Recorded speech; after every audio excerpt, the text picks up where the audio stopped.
Welcome back to Only Talk Sports. So we talk sports every single day, or at least we try to. I'm Russ Jeffrey. Subscribe to the channel if you like sports content. Hit that notification bell so you never miss our video. The 2024 NBA draft deadline has come and gone. All of the players that were on the fence about whether they were going to go off to the NBA or come back to college, they had to make their decisions, and all of them have made their decision on whether they're coming back to college or going pro. And I'm going to go over which players I felt made the right decision to come back to college and which players are really going to help out their team, possibly be fantastic next season in college basketball. And I'm going to go over the players that decided to stay in the draft and which players I feel like made the wrong decision and they should have come back to college basketball. Now, the NBA draft deadline every single year usually has a few notable names of players that were on the fence about whether they were going to come back to college or go pro. And a lot of them are legitimate because some of these guys really did have a case to go pro. And some players, especially the ones that are like juniors or even seniors that have like 1 year of eligibility left, sometimes it makes more sense for them just to go off to the pros because another year in college basketball might not help them that much. But now with NIL, they're making so much in NIL and they have a chance to win a national title. That's why some of these players come back. But some of these guys that do go off to the pros, maybe they're not ready. And one guy that is not ready, we know why he's being hyped up because he's LeBron James' son. But Bronny James has declared that he is going off to the NBA draft. He is staying in the draft. He was one of the big announcements recently saying that he's not coming back to college basketball. And we all know that if he was not LeBron James' son, he would probably not even be known about in college basketball. Nobody would even know that he existed after having a season where he averaged less than 5 points per game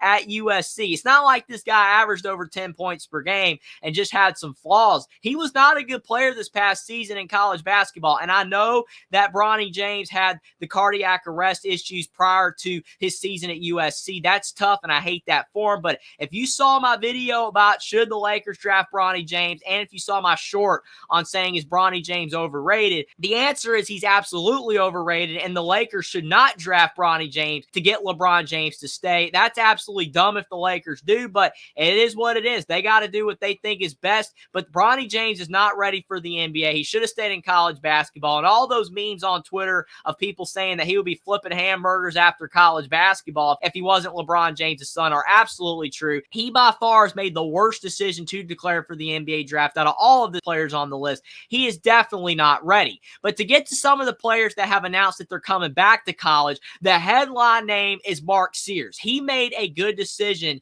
to wait this long before he announced whether he was coming back to college or going pro, because he, out of most of these players on the list, had a legitimate case either way, because he's an older guy. He's not going to really benefit from this season of being in college basketball at Alabama outside of the NIL, because he's been in college basketball for several years. His draft stock's not going to improve by coming back to Bama, so he could have gone off to the pros and it would have made sense. But Mark Sears, he's going to make a lot of NIL, and he's going to make Alabama a darn good team next year in college basketball, because I believe that some of those players that transferred to Alabama in this offseason so far, they didn't think Mark Sears was coming back. Now he's coming back, and the Crimson Tide are going to be absolutely loaded for next season in college basketball. They might even have a legitimate case to be the number one ranked team in the preseason the way things are going. Kansas probably still will be that team, but Bama looking dangerous for next season, because not only did Mark Sears come back, but so did Jaren Stevenson. He made the right decision. Whereas Mark Sears, he was on the fence. I could see it going either way, whether it would have made sense for him to go pro or come back.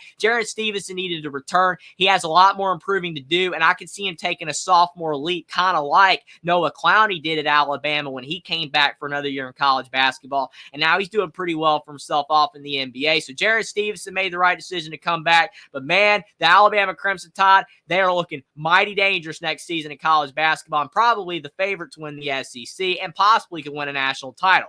Alex Caravan's coming back to college basketball for the UConn Huskies. Massive news for the Huskies, because I feel like their roster looks a lot weaker than their last 2 years roster, where they were able to win those back-to-back national titles. We know Dan Hurley's a mastermind. He's doing a fantastic job building up these rosters year after year at UConn, and even though he lost talent after the Adama Sanogo year, they still were able to win a national title again. But he had those key pieces coming back, specifically Donovan Clingan and Tristan Newton, and that's why they were able to win another title. I think Alex Caravan coming back with the additions UConn has made this offseason gives them a chance to be in the thick of things again to win another national title. If they weren't able to get Caravan back, they would have been a significantly weaker team. I still think they're going to be a weaker weaker team. But I think Alex Caravan probably made the right decision to come back. There was a case for him to go because he's still a little bit on the younger side. He showed a lot of potential. But I think with another year of flourishing at UConn and an increased role, being probably one of the best players on the team next season, then he could end up going pro after next year. I think he probably made the right decision to come back.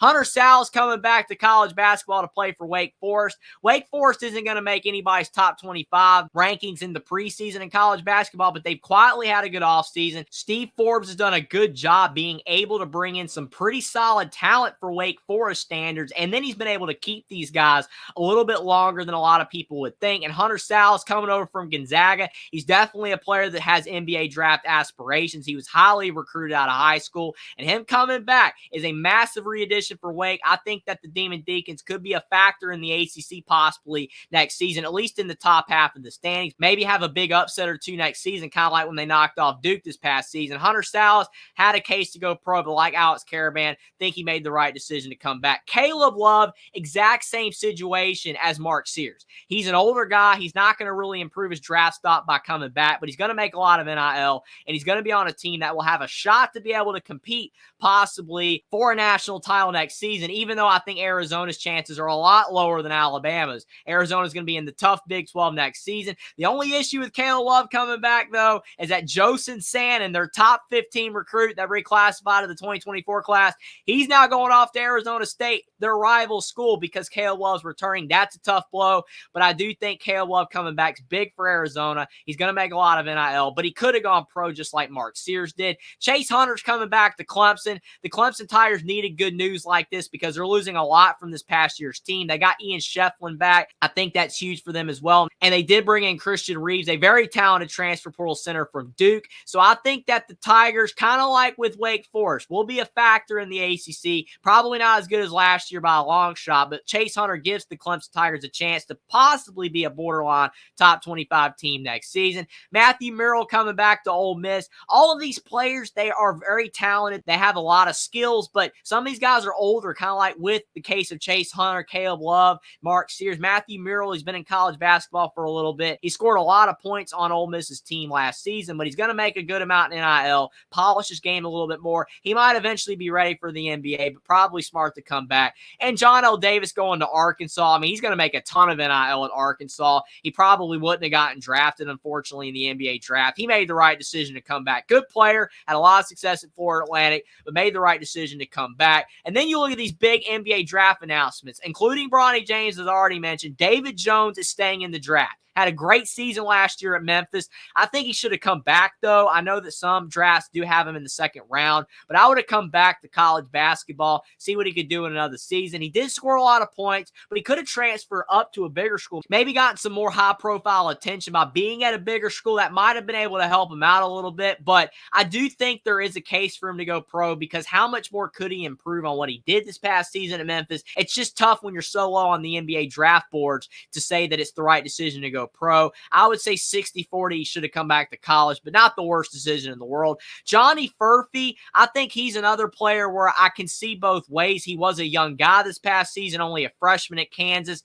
and Kansas is bringing a lot of talent, so him coming back, we don't know how big of a role he would have had at Kansas next season. He probably would have been a starter, but still, I think there was a case for him to come back. He might not be ready for the pros. Yes, he's got potential. Yes, he's young, and he's got a lot of talent, so he's going to get drafted, and he might get drafted in the first round, but that doesn't necessarily mean that he was ready. I think it's 50-50. I could see why he should have gone pro, but I also see why he should have come back as well. And out of the three guys on this list, Darren Holmes made the right decision to go pro. Dayton is a mess right now. They're losing a lot of players from last year's team. Dayton is going to be a significantly worse team, even if Darren Holmes returned to the Flyers. Plus, he's also a guy that's been in college basketball for 3 seasons, and he's improved every single year. He's even stepping out and shooting threes now. And even if he transferred to a bigger school, I really don't know how much more he could showcase in college basketball where he can improve his draft stock now that he's an older guy. I know the NBA is taking older guys a little bit more now, but I think Darren Holmes, he's improved enough in college basketball over his 3 seasons. He's always kind of flirted with the draft being at the back end of the second round. I think he needed to go pro now. He made the right decision. And the other players that have announced that they're coming back to college, but they're not committed to a school right now because they're in the portal, I think that most of these guys made the right decision. Ugonna Oyensu definitely made the right decision. He did not need to go off to the pros. He was not ready. He's transferring from Kentucky. We'll see where he goes. Luga Poplar, he's in the portal. Now that he has decided he's not going off to the NBA, I think he made the right decision as well. He was more ready than Ugonna Ayensu, but still was probably not going to get drafted. It would have been tough for him to carve out a role in the NBA. He's looking at Baylor right now, so we'll see where he ends up. Arthur Kaluma's in the portal, and he's transferring again from Kansas State. He was at Creighton, which I felt he should have stayed at Creighton, had a lot of success there, but he went to Kansas State. Kind of a bad decision because Kansas State ended up being a significantly worse team than Creighton, even though Jerome Tang had all the success that he had the year prior. But still, Arthur Kaluma is a talented player. He's been a talented player for the past few years in college basketball, and I think he could be an NBA guy eventually, but his game needs to be more polished. He's not good enough off the dribble,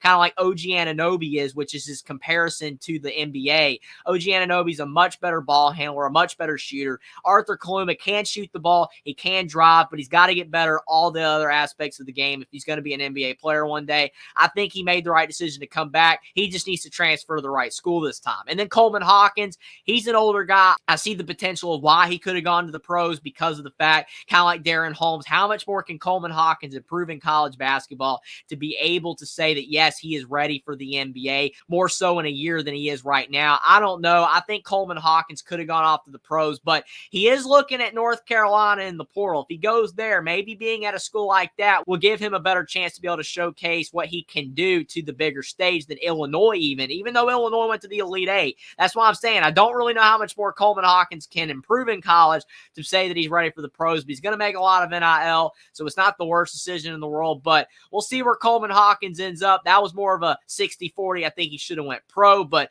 most of the players made the right decision. Most of them reasonably made the right decision whether to come back or to go pro. I think Mark Sears and Caleb Love was controversial because maybe they should have went off to the pros now instead of coming back to college, where they're not going to be able to boost their draft stock that much. Bronny James by far made the worst decision in the world out of all these players, but since he's LeBron James' son, he's getting hyped up to death by the media, and that's just the way that it's going to go, and he's going to make a big mistake, and we'll see if he can recover from it. But the NBA draft deadline has always had a lot of consequential decisions, and I think this year, out of the one exception of Bronny James, most of the players made the right decision, and a lot of these players are going to influence the landscape in college basketball next season, specifically with Alabama. They're going to be a very dangerous team, and if they didn't get Mark Sears and Jaren Stevenson back, then they wouldn't have been as good of a team. So we'll have to see how all these decisions end up impacting next season in college basketball and the few players that are currently still in the portal, where they end up. But let me know what you guys think in the comment section down below about the 2024 NBA draft deadline and what your thoughts were on every single player that decided to stay in the NBA draft, and whether you felt those players made the right decisions, or the players that decided to come back to college, and which player's decision to come back to college do you think will end up being the most consequential for next season in college basketball. Subscribe to the channel if you like sports content. Like this video down below. Follow me on Twitter as well. Link is in the description, and I'll see you next time.